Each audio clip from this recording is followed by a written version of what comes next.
Uigrun. Let's learn how to make a grammar for a conlang.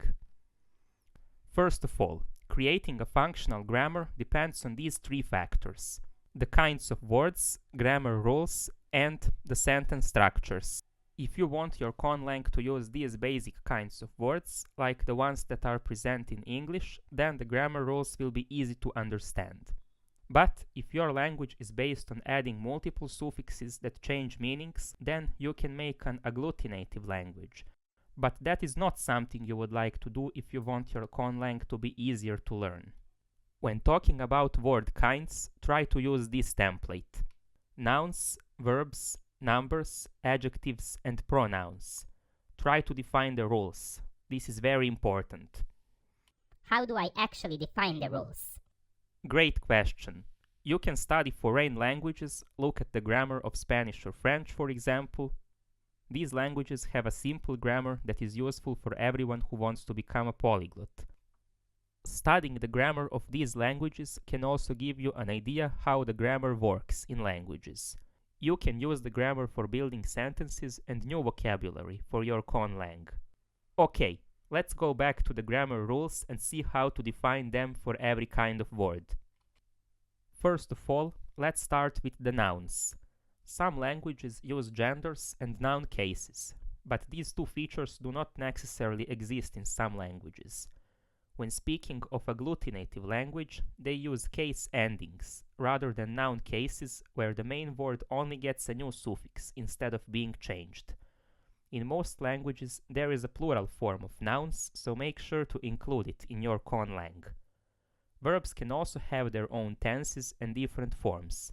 For example, there are many languages that use verb forms to indicate different ways to define verbs depending on their function in a sentence.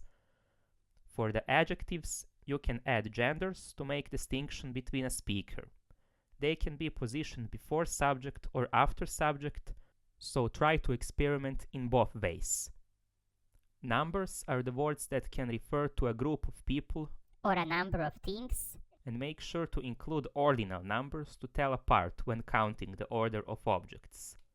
And the pronouns. The recommended pattern for conlang creation is to use 3 grammatical persons and add different endings for every person. Here's how I did it in my conlang. Try to make your own endings and use them for present, past, or future tense. Alright, this is a basic template for making a grammar for a conlang. In order to put the grammar rules into perspective, make sure to define a sentence structure and try to create custom sentences. Try to add SVO sentence, subject, verb, object, but you can also try SOV, for example. I eat apple. I'm eating an apple. I'm eating 2 tasty cakes. The sentence structure will use pronouns, verbs, and nouns. Additionally, numbers can be added to determine quantity of the object, along with adjectives that can be used to determine quality. So try to experiment with different words, including numbers and adjectives. There are also some additional kinds of words that never change. These words are adverbs, linking words, particles, prepositions, and interjections.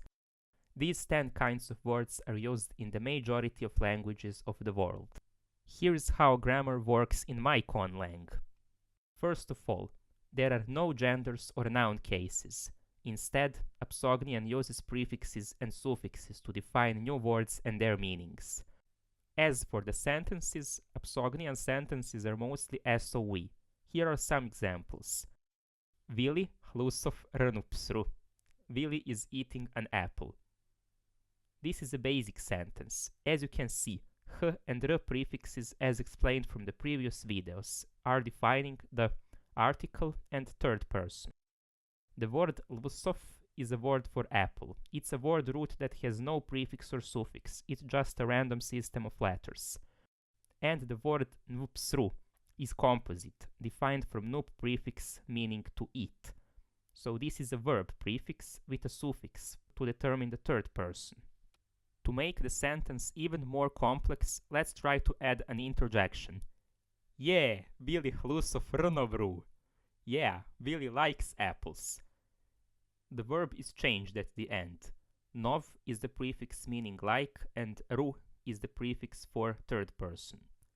But her prefix changes to ut in plural. Okay, no problem. The correct sentence is Je, Willie ut lusov rnovru. Let's add more words to the sentence. Nick ov otioco jaisra n rnoviuo. Nick wants 3 tasty cookies. The last word has suffix iuo, used when a person wants something. But how do I turn the sentence into past tense? Well, here's an example. Nick rasvro otioco vupsiuo.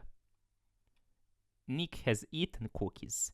Here, rasvro means has, and iuo suffix is past tense. These 4 vowels can be called tetraphthong, but I like this word much more, quadphthong. Quadphthong sounds interesting. Yes, let's move on to another example. Nick otioco nupsauo. Nick will eat cookies. You can add rasvro to indicate future continuous tense. Nick will be eating cookies. And you can change auo to iuo to determine future perfect tense. Nick will have eaten cookies. Nick rasvro otioco vupsiuo. Pay attention to the letters at the end. This sounds very interesting. Oh, thank you, Willie. This is how grammar works in my conlang. So have fun creating sentences and grammar rules in your conlang. So that's pretty much it for this tutorial. In my next video, I will be talking about my conlangs vocabulary that took me around 2 months since the previous video to start creating. Oh, that was such a struggle, teacher. I had to browse all my notebooks to find the words that I have created. It was a hard work. But anyway, I hope you have learned something new when it comes to creating a grammar for a conlang. And if you like this video, consider subscribing and I will make more tutorials about conlangs. As I mentioned in my previous videos, I provide paid services for anyone who is interested in conlang creation, so whether you are making a vocabulary or an entire language from scratch, send me a DM on Instagram and we will have a Zoom call together. I only accept PayPal as a form of payment, so make sure that it's available in your country. I am wondering what languages do the clients want to make. So goodbye and visruig. Nitik to quizruig. Goodbye everyone.